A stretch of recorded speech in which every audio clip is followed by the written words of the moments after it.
Hello, friends. Welcome to the session on artificial intelligence. In this session, we'll be discussing about the different types of AI, and we will also discuss the history of AI, how AI is being evolved over a period of time. I remember that when 40 years back we started researching on artificial intelligence, we have never imagined that the AI will be evolved in a very short span of time. We have never imagined that in our daily lives we'll be making the practice of AI. But this has happened now. And now you will find that the people are using artificial intelligence in their daily lives. So in this session, we will discuss what are the different types of AI and exactly what is our stage nowadays and in what way the evolution has taken place over a period of time. So friends, as you know that you are viewing my session on my YouTube channel, and don't forget to subscribe to the channel, as you can watch many other educational videos on the subjects of electronics and computer science. So let us start the session and let us understand how AI is being evolved over a period of time. So artificial intelligence, as we know, that it is a branch of computer science, and it is being known that this branch of computer science is making a larger impact on the human lives because it is an artificial intelligence, means it is not a natural intelligence. Humans have natural intelligence, but machines do not have intelligence originally. But what humans have done is that they have written algorithms, they have written programs, they have given a lot of data to the machine so that the machine starts behaving like humans. Now, the question is why we have done this, why humans have done this. Humans have done this because they want to go ahead, because there are many things which otherwise, even though human have the intelligence, are unable to perform. And if machine is being given some intelligence, then they can easily perform. I will give you a simple example. Suppose we have been making an access to the essays, and you will find that one PhD essay will require one human expert to make an access to it. But if there are 500 such essays, then you will find that it is very difficult to get it accessed by a one person. So, or otherwise, you can say that if you are having a textbook and now you want to convert this textbook into audio book or video book, then you will find that large number of textbooks are there. And wherever you want to perform the digitalization of these textbooks, which are available in the text format, then human cannot do it, or probably only AI can do it. So let us understand what we mean by the types of AI. You will find that there are different types of AI. Say, for example, the first AI is being called as weak AI, or sometimes we call it as a narrow AI. So the AI that will perform a single task. Say, for example, you must have been using voice assistant on your phone, such as Google Assistant or Siri or Alexa. And you will find that you must have been given some commands, uh, voice commands or oral commands to these, and you will find that they will be obeying these commands. So that kind of AI is being called as a narrow AI because that performs a single task of understanding the human voice.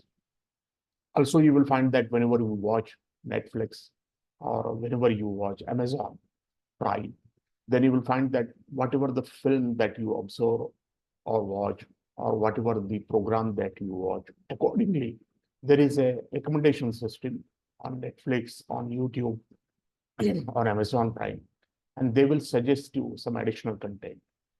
So that kind of recommendation system is also making the use of AI, and such AI is being called as an narrow AI. Even you will find that nowadays we are making the use of ChatGPT. So ChatGPT is also a kind of a narrow AI because this is a linguistic model which will try to answer your queries in the linguistic form. So most of the AI that is currently we are using is a kind of a narrow AI. But in future, there is a possibility that this technology will get advanced to the next level. Another AI is being called as a strong AI, or sometimes we call it as a general AI. So this is a hypothetical AI that works like a human. So their intelligence will be human-like intelligence, and they can perform any intellectual task which human can do. So it is possible that in coming future, the strong AI will get developed over a period of time, or general AI will get developed over time, and your machine will be very similar to that of you. Another possibility is that in future we can have a super AI. So if the super AI will get developed, then you will find that the super AI will surpass the human intelligence in all aspects. So humans will have a limited intelligence, while the super AI will have a more intelligence than that of human beings. So these are the theoretical concepts at present. You will find that at present we are using a narrow AI. Almost all devices or whatever the AI that we are making the use of is narrow AI.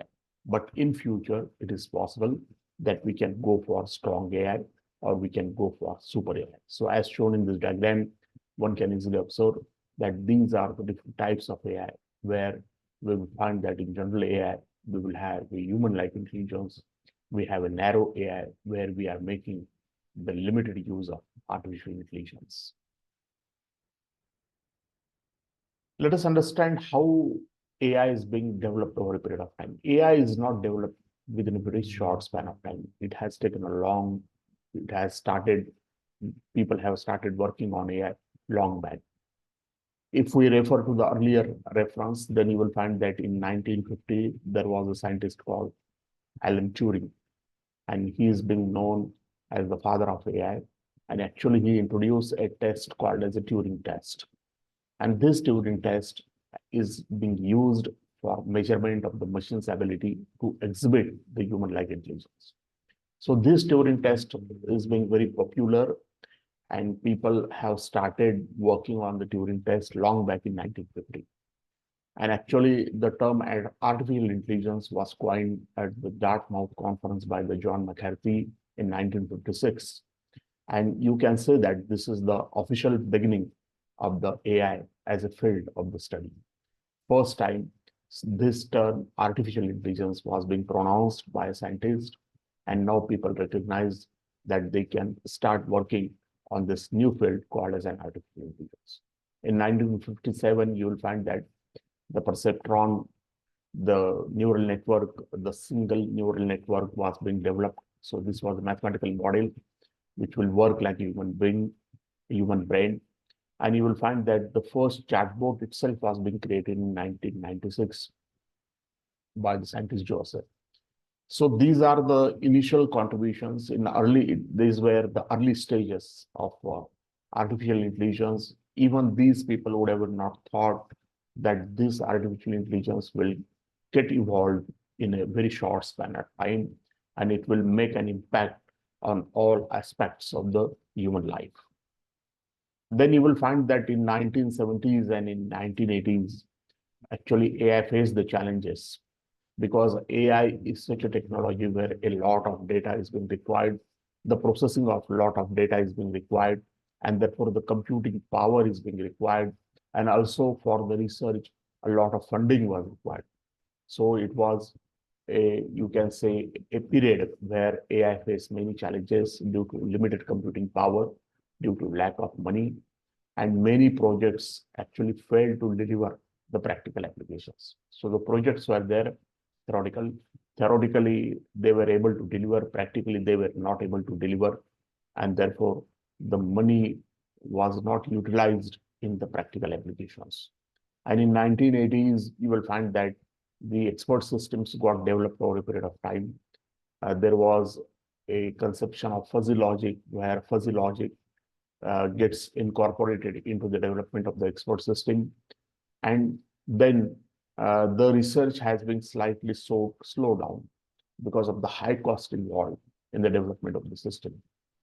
And in 1997, IBM Deep Blue actually came forward, and it defeated the world chess champion Garry Kasparov, and it has actually shown the world how much AI can be powerful. So the potential of AI in the strategic thinking is being proved by this event. And then you will find that in 1999, these several recommendation systems powered by AI, people like Amazon and Netflix started using these systems. And then we have the voice recognitions like Siri, Google Voice, Google Assistant. We have machine learning model available after 2000. Robotics were there with AI technology. And IBM Watson owned the quiz show Jeopardy. And it has proven that AI has the ability to process the natural language. And after that, you will find that the deep learning got evolved over a period of time, and the neural network model that can improve the image recognition. And then you will find that the Google DeepMind's AlphaGo defeated the human Go champion, and it has actually shown that AI is really superior to the humans as far as strategist thinking is concerned. So now lot many areas comes in, and people started using AI in cars also, where the car will have a self-driving mode where the driver is not needed. AI, people started using in healthcare, in finance for fraud detection, and also people started using AI in the creative field where the AI generated art, music got started evolving. And AI is expected to advance in later stages to the advanced level, such as general AI, where the machines will perform just like the humans. But there are several concerns as far as AI is concerned. You will find that we have some ethical concern, whether AI will be, the use of the AI will be ethical or not. Also, sometimes based on the data, AI can have a bias. Because of AI, humans are worried about their job displacement. If AI is there, then what is the job of humans? The question of data privacy is also being discussed among the people, because AI will capture all amount of data related with a person. And there are chances that these machines can misuse the data. So AI-powered automation will continue to transform. It is not going to be stopped by anybody now. So it is better you understand it and use it properly. So whatever the job you are doing, whatever the work that you are doing, it is always better to understand AI. And if you are able to understand AI, then probably you can make the use of AI properly. So it is possible that AI will transform industries. The nature of the job will go on changing, but people will be needed to do the jobs which they have not thought or they have not imagined. So from healthcare to the space, you will find that everywhere, the job is being replaced by the AI, and some new jobs will get evolved over a period of time. And it is necessary for people to understand what exactly the AI is. So thank you, friends, for viewing the session. Hopefully you understood the type of AI and the history related with the development of artificial intelligence. Thank you all.